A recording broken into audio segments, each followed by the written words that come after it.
दिखा रहे हैं रायबरेली से, जहां पर राहुल गांधी पहुंच चुके हैं। आज नामांकन की आखिरी तारीख है, शाम 5 बजे तक आखिरी वक्त होगा नामांकन का, लेकिन उससे पहले ही राहुल गांधी यहां पर पहुंच गए हैं। सुबह जैसे ही ऐलान होता है कि रायबरेली से राहुल गांधी चुनाव लड़ने वाले हैं, हालांकि उन्होंने अपनी परंपरागत अमेठी सीट इस बार छोड़ दी और अब रायबरेली में पहुंचे हुए हैं, अपना नामांकन दाखिल करेंगे। और दूसरी तरफ ये भी सवाल बन रहा है कि आखिर आगे जनता की क्या प्रतिक्रियाएं होंगी, क्योंकि जहां उम्मीदें सभी को थी कि राहुल गांधी अमेठी से और चुनाव लड़ने वाले हैं, लेकिन अब राहुल गांधी ने रायबरेली का रुख कर लिया है। तो सवाल ये भी कि आखिर कांग्रेस की आगे की स्ट्रैटेजी क्या है कि केएल शर्मा को अमेठी से चुनाव में उतारना पड़ा है और रायबरेली से राहुल गांधी चुनाव लड़ रहे हैं। तो ये तमाम सवाल जो बने हुए हैं, क्योंकि सोनिया गांधी की ये परंपरागत सीट रही है रायबरेली, और यहां से अब राहुल गांधी अपना नामांकन दाखिल करने वाले हैं, क्योंकि सोनिया गांधी राज्यसभा चुनाव लड़ चुकी हैं। और अब ऐसे में देखना होगा कि उनके लिए कितनी बड़ी चुनौती होती है। क्या वही जो वोट बैंक है सोनिया गांधी का, वो राहुल गांधी को भी मिलेगा, और अमेठी में केएल शर्मा के लिए कितनी बड़ी चुनौती खड़ी होती है, ये तमाम जो बातें देखी जा रही है। तो बिल्कुल ये तस्वीरें आपको दिखा रहे हैं, राहुल गांधी जो रायबरेली पहुंच चुके हैं, वहां की ये तस्वीरें हैं। देखिए, इस बार जो मुकाबला है वो दिलचस्प इसलिए भी होने वाला है। सबसे पहले तो कांग्रेस पार्टी का आभारी हूं, जिन्होंने एक छोटे से कार्यकर्ता को इतनी बड़ी जिम्मेवारी के काबिल समझा। मैं आदरणीय खड़गे जी का, आदरणीय सोनिया जी का, आदरणीय राहुल जी का, आदरणीय प्रियंका जी का तहे दिल से आभारी रहूँगा, क्योंकि मैंने 40 साल इस क्षेत्र की सेवा करी है। ठीक है, आज भी कर रहा हूँ, कंटिन्यू कर रहा हूँ, और मेरे को बहुत खुशी की बात है कि इतने छोटे से कार्यकर्ता को उन्होंने इतनी बड़ी जिम्मेवारी दी। मैं आभारी हूँ उनका। कुछ लोग ये कह रहे हैं कि राहुल गांधी रण छोड़ करके भाग रहे हैं रायबरेली। ऐसा नहीं, राहुल जी रण छोड़ने वाले नहीं हैं, और वो पूरे हिंदुस्तान की लड़ाई लड़ रहे हैं। ठीक है, ये मैं आपकी जीत का मार्जिन क्या रहने वाला है? यहाँ की जनता के ऊपर रहेगा, इसका प्रेडिक्शन कोई भी नहीं कर सकता। तो जब से उम्मीदवारों के नाम का ऐलान हुआ है, तब से देखा जा रहा है कि बीजेपी की ओर से भी पलटवार किया जा रहा है। अब ब्रिजेश पाठक ने कहा है कि राहुल पहले वायनाड से लड़ेगा और अब रायबरेली की जनता भी उन्हें स्वीकार नहीं करेगी। रायबरेली अमेठी में तो बीजेपी ही जीतेगी। उन्होंने कहा है कि राहुल अमेठी छोड़कर वायनाड गए थे, अब राहुल रायबरेली आ गए हैं और रायबरेली की जनता उन्हें कभी स्वीकार नहीं करेगी। तो जैसे ही अमेठी और रायबरेली की सीटों पर उम्मीदवारों का नाम का ऐलान हो रहा है, तमाम जो कयास थे उस पर विराम तो लग चुका है, लेकिन अब सवाल तो हर किसी के जहन में है कि आखिर अमेठी छोड़कर क्यों भागे राहुल गांधी। तो इधर तरह तरह की प्रतिक्रियाएं भी सामने आ रही हैं बीजेपी की ओर से। रायबरेली अमेठी प्रचंड बहुमत के साथ बीजेपी जीतेगी। राहुल गांधी जी अमेठी से पलायन करके वायनाड गए, वायनाड से आकर के रायबरेली में उत्तर प्रदेश की जनता, रायबरेली की जनता समझ चुकी है ये रणछोड़ दास लोग हैं। ऐसे लोगों को रायबरेली की जनता कभी स्वीकार नहीं करेगी। रायबरेली अमेठी सहित सभी 80 सीटों पर बीजेपी प्रचंड बहुमत के साथ जीतेगी। तो देखिए, इतनी जद्दोजहद के बाद अब नामों का ऐलान किया गया, जिसके बाद से प्रतिक्रियाएं आने भी शुरू हो गई हैं। ब्रिजेश पाठक को सुन रहे थे अब गिरिराज सिंह ने भी हमला बोला है। उन्होंने कहा है कि अमेठी हारे तो अमेठी छोड़ दी, अब रायबरेली हारेंगे राहुल गांधी। ये बड़ी खबर आपको बता दें। देखिए किस तरीके से प्रतिक्रियाएं आना शुरू हो गई हैं। गिरिराज सिंह ने भी राहुल गांधी पर हमला बोला है। उन्होंने कहा कि अमेठी हारे थे तो अमेठी छोड़ दी, राहुल अब रायबरेली हारेंगे। पिछली बार स्मृति ईरानी से उनको हार का सामना करना पड़ा था। अमेठी जो परंपरागत सीट रही है उससे हार गए थे। अब रायबरेली से राहुल गांधी उतरेंगे, जिस पर गिरिराज सिंह ने हमला बोला है। गांधी परिवार अब जहां से हारती है वहां फिर दोबारा नहीं जाती। अब जैसे अमेठी से हार गया, राहुल गांधी हार गए, अब अमेठी छोड़ दिए। इस बार रायबरेली भी हारेंगे, वहां छोड़ देंगे। मैं तो पहले ही कहा कि बहादुर जफर शाह मुगलिया सल्तनत के अंतिम बादशाह थे, तो उसी तरह से रायबरेली भी ये गांधी फैमिली का ये अंतिम बादशाह है। और देखिए अमेठी का रण छोड़ने पर राहुल गांधी पर अब लगातार हमले हो रहे हैं। शहजाद पूनावाला क्या कह रहे हैं राहुल गांधी को लेकर, यह भी जरा आप सबको सुनाते हैं। आज राहुल गांधी ने अमेठी को सरेंडर कर दिया। आज राहुल गांधी अमेठी में जाने से डरते हैं क्योंकि उन्हें भी पता है कि जो उनका परिवार 50 वर्षों में नहीं कर पाया वो 5 वर्षों में स्मृति जी, योगी जी और मोदी जी ने अमेठी के लोगों के लिए किया।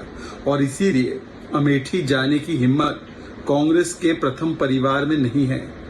और अब देखिए ना, वायनाड की जनता के साथ भी धोखा करना चाह रहे हैं। मतलब अमेठी ने रिजेक्ट किया तो वायनाड का इस्तेमाल किया, अब वायनाड रिजेक्ट करने वाला है तो रायबरेली के लोगों का इस्तेमाल करना। परंतु ये वायनाड के साथ जो धोखा करने वाले हैं, रायबरेली के लोग वो भी समझ चुके हैं। गांधी परिवार अब जहां से हार क्योंकि एक तरफ रॉबर्ट वाड्रा जी भी टिकट मांगते थे, दूसरी तरफ कांग्रेस की मांग प्रियंका जी के लिए भी थी, लेकिन उनकी लिस्ट में कहीं बहन का नाम नहीं आया है। ये अपने आप में दिखाता है कि कहीं ना कहीं कुछ ना कुछ कांग्रेस पार्टी में चल रहा है और ये अब देश के सामने खुलकर बात आ गई है। अमित शाह जी का कहना है कि सीए के अंदर जो पहली सिटीजनशिप है वो इस महीने दे दी जाएगी, लास्ट डेट से पहले। वर्षों पुरानी मांग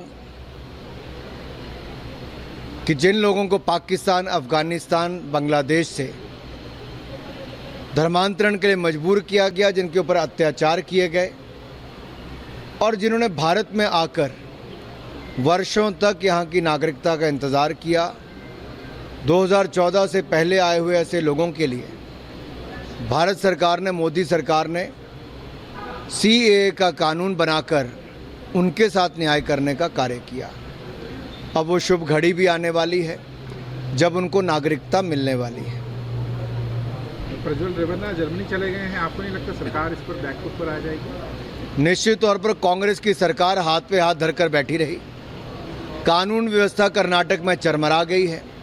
जब एक कांग्रेस के काउंसलर की बेटी की दिन दिहाड़े चाकू घोंपकर हत्या कर दी जाती है, चाकू से उसका गला रेत दिया जाता है और वो काउंसलर कांग्रेस से है, लेकिन कांग्रेस की सरकार उनको भी न्याय नहीं दिला पाती। वो सीबीआई मांग करते हैं। बेंगलोर में बम धमाका होता है, वहां पर जांच में आतंकवादियों को पकड़ा नहीं जाता। कर्नाटक की जनता को फिर न्याय नहीं मिलता। एनआईए उन आतंकवादियों को ममता के गढ़ से गिरफ्तार करती जहां पर ममता बनर्जी के राज्य में उनको पनाह मिलती है। विधानसभा में, राज्यसभा के चुनाव के बाद कांग्रेस के समर्थक पाकिस्तान जिंदाबाद के नारे लगाते हैं, लेकिन कांग्रेस की कर्नाटक की सरकार कोई कार्रवाई नहीं करती। न्याय फिर एक बार नहीं मिलता। ये है कांग्रेस का कर्नाटक का नाटक। आज आप कांगड़ा में हैं और वहाँ पर जिन पर वो आरोप जड़ते हैं उनको अपनी सरकार के चलते, जहाँ कानून व्यवस्था राज्य की सरकार का विषय है। मान लीजिए अगर हिमाचल प्रदेश में भी कांग्रेस की सरकार में जिस तरह से 2 महिलाओं की, बेटियों की हत्या हुई, किसी की दराड़ से हुई, किसी की दूसरे हथियार से हुई, वो अपने आप में एक भय की स्थिति पैदा करता है। अब आप ये उम्मीद करेंगे इसके लिए केंद्र की सरकार आके प्रदेश में गिरफ्तार करेगी, तो ऐसा नहीं होता है। इसी तरह से कर्नाटक में भी अगर गिरफ्तारी करनी थी तो वहाँ की राज्य की सरकार को, जो बिल्कुल निकम्मी और निठल्ली बनी रही, कोई कदम उन्होंने उठाया नहीं। लेकिन कांग्रेस की स्ट्रैटेजी को देखते हुए अगर कहें तो अमेठी में कुछ खास ऐसा लग नहीं रहा है, क्योंकि केएल शर्मा जो है उनको प्रत्याशी के तौर पर उतारा गया है। राहुल गांधी अब रायबरेली पहुंच गए, उसी की तस्वीरें आ रही हैं।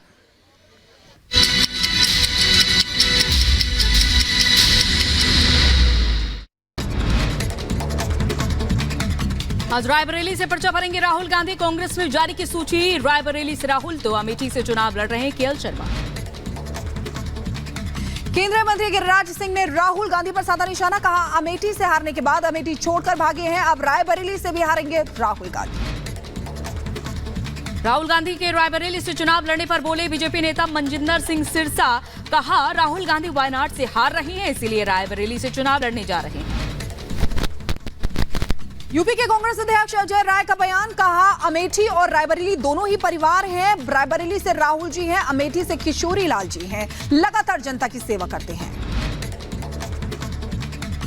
अमित शाह के फेक वीडियो का मामला, आईएफएसओ जांच में बड़ा खुलासा, सबसे पहले तेलंगाना के आईपी एड्रेस से किया गया था वीडियो पोस्ट, 4 लोगों को तेलंगाना पुलिस ने गिरफ्तार किया है, दिल्ली साइबर सेल पूछताछ करेगी। जम्मू कश्मीर के कठुआ में सेना का सर्च ऑपरेशन जारी, आतंकियों की तलाश में जुटी सुरक्षा बल की टीम, हेलीकॉप्टर को भी तलाशी अभियान में शामिल किया गया।